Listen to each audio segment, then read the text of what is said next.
the switches break. And so certain parts of the ship have been destroyed. They can hover those things. If you ever listen to Lazar, all you ever saw those what they call sport models is they're hovering over the Area 51. They never fly them because they're not capable of any kind of flight. They can hover, and that's about it. So anyway, it was I forget the date, but it was in 1989 when I had my first contact with Liara. And she basically, it happened on a Friday afternoon in October or November. I have a date written down in my notes at home. And when she came, I was up there, you know that park? Maybe you noticed the park with the tennis courts. Now that park was built back, it was commissioned back in 1988, or 1987. 87, that park was completed. They're still adding to it. So I was up there jogging. I start my jogging at the park, and I go off through the hills when I run. So I was just getting ready to start my jogging up there on that hill, and his voice was very much like a sannyasi voice. The first contact was very similar to Pleiadian, except I didn't feel any sexual energy, but I definitely heard the voice. And it says, "Hello, I'm Liara. I'm a new person here, you know." And I said, "Well, that's great." And you got to understand that I'm a triple Leo. I'm a little bit emotional sometimes, you know. And I just lost my girlfriend of 20 years, and so I really wasn't looking forward to the Andromedans. I could really, you know, care less about the Andromedans. I was really happy with the Pleiadians. From my point of view, I was an idiot anyway around them. Well, all I knew nothing. And why turn me over to some higher race when I don't even understand the race that I'm dealing with? But those karmic reasons, they had to. So she says, "I'm Liara." And I says, well, to myself, great, you know, this is wonderful. Where the hell are you? I don't see anything, you know. And she says, you know, just like ignores what I'm thinking, because I know they can read your thoughts instantly when you let them. And if you're talking to them mentally and communicating telepathically, they're definitely, that's how you do it. But you're also reading their thoughts too a little bit. So it's a two-way exchange.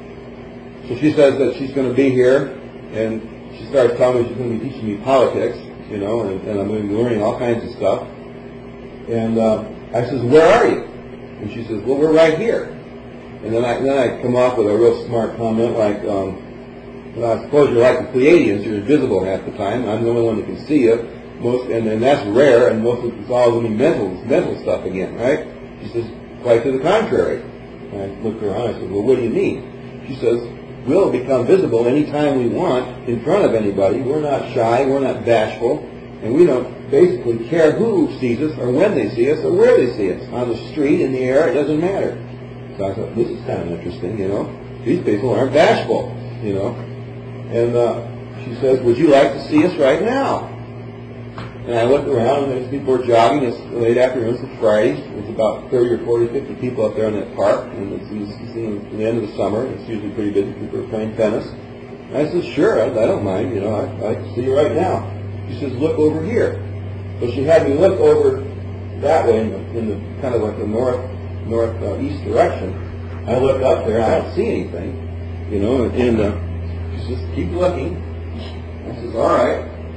I says, "All of a sudden in the sky, imagine if you're on that hill, you know, here's the hill up here, you know, like this, and here's the tennis courts over here, you know, to give you a size of perspective, you know. This is the entire park.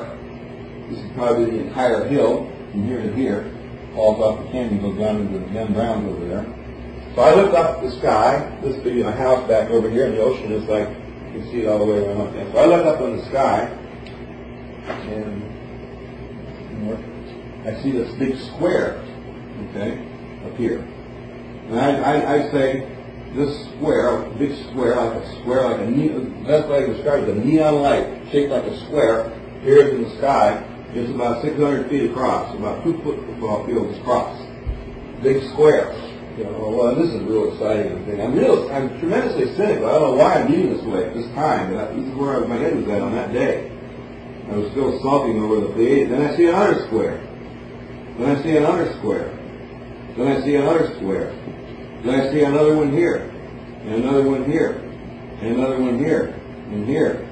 And like this. Each one the size of 1 or 2 football fields. And then another one. And then another one. And there was 1, 2, 3, 4. And 1, 2. There was 16, I guess, if I remember correctly. And all these squares Now we're just taking up a third of the sky with some squares. Then they start to get brighter. Then I see the light radiating off it, and I start to see a silhouette of this ship. It's a cigar shape. And I'm seeing about a third of the silhouette of a ship. And these are getting brighter, and as they get brighter, it's starting to reflect. Still you can see blue sky through it. Some highly sophisticated technology is obviously going on here. And this huge cigar is starting to appear. And then, this is a third, then another set of squares starts to come on, and another set of squares.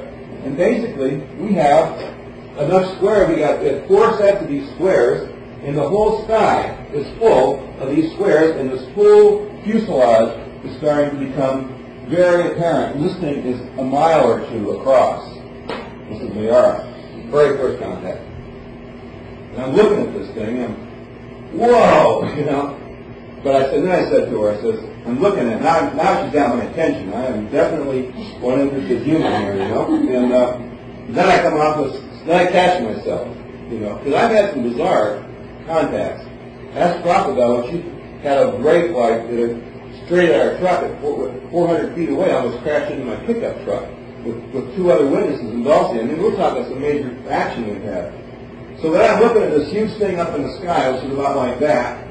You know, I'm over at the end of the park. And I said, well, I suppose I'm the only one that can see this, you know, meaning that the Pleiadians would do some of this stuff, but except one time in 81, I was allowed to take a group out for a demonstration of flight with the whole group.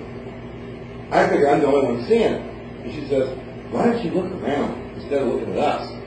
So I started looking around. People aren't playing tennis anymore. People aren't jogging anymore. The whole park is staring at this giant object in the sky, going nuclear. And then it starts to fade out. Blink, blink, blink, blink. And it fades out. And she says, you get the picture. You got my attention, man. She's very matronly. Liara is a very matronly person, you know. She's like talking to a middle-aged...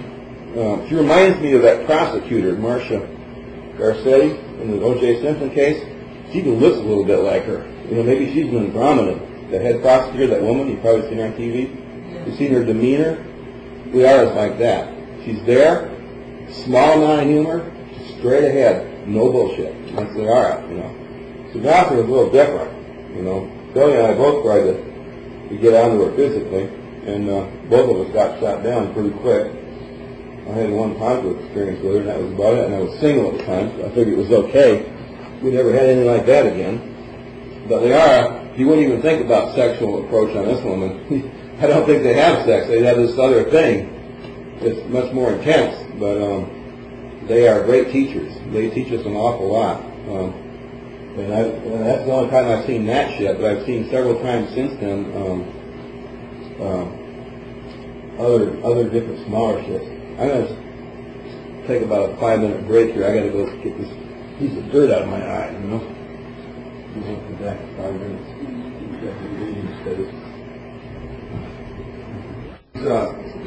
Pyramids. When you look directly at a pyramid, you have 7 levels of consciousness. We talked about yesterday, the meditation, and the bottom of it manifests physically in this part here, and the top part, which is the first ray, manifests here. And this, of course, is the iron atoms in your body, the carbon atoms in your body. All this manifests consciousness.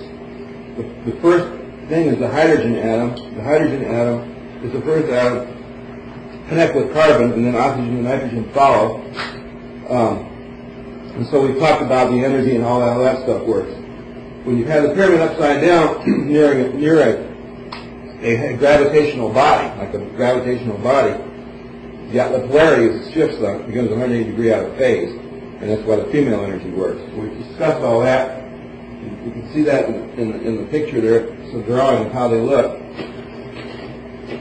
Wearing them on the head, a couple of things happen that's really important to understand.